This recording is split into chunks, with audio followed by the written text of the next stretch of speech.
Right now in high definition, the Fox 19 10 o'clock news. There are 25,000 people who are homeless right here in Cincinnati. Advocates say the hardest part about turning your life around is making that first step. Fox 19's Kimberly Holmes introduces us to a house helping local men find their own homes.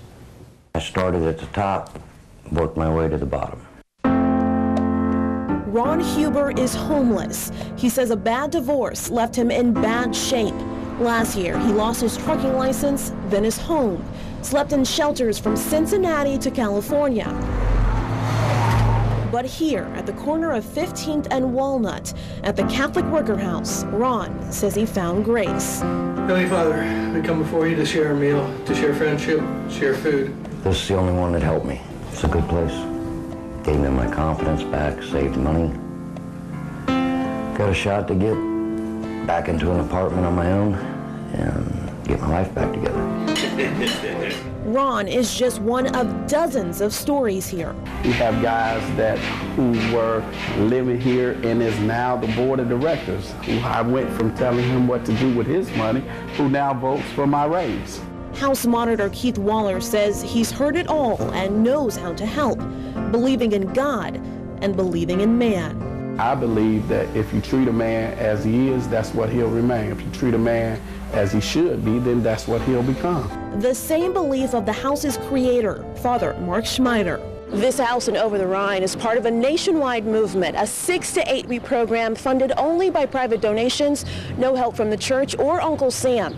The house has 17 beds filled with men with a range of histories, from prison to drug abuse. Over here, substance history. Have you ever, and this is what catch some people, they say, well, I'm not doing it now. The question says, have you ever did that? Carl Fields is house manager. The guys that routinely call back and come back, those are the guys that routinely stay clean.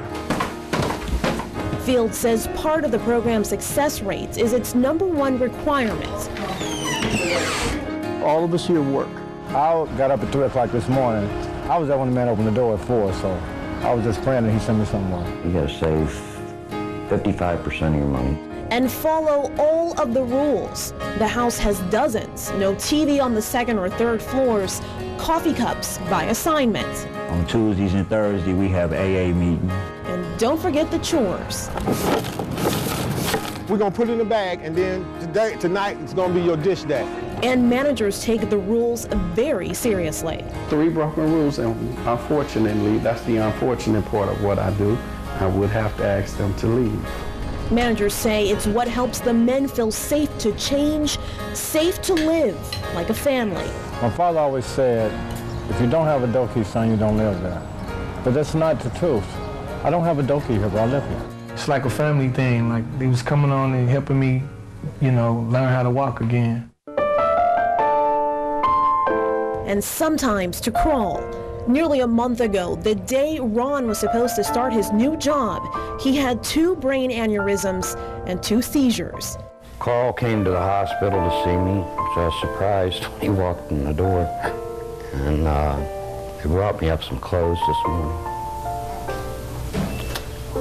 They've called me a couple of times. Ron was moved to the Pleasant Ridge Care Center to recover. I'll get back on my feet again, I just don't know how. He desperately wants to go home.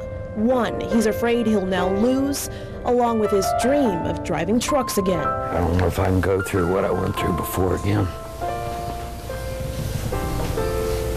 I don't know if I got a second round left in me. But if he's willing to work, managers here say they'll help Ron and other men find that fight to live again. And Over the Rhine, Kimberly Holmes, Fox 19 News.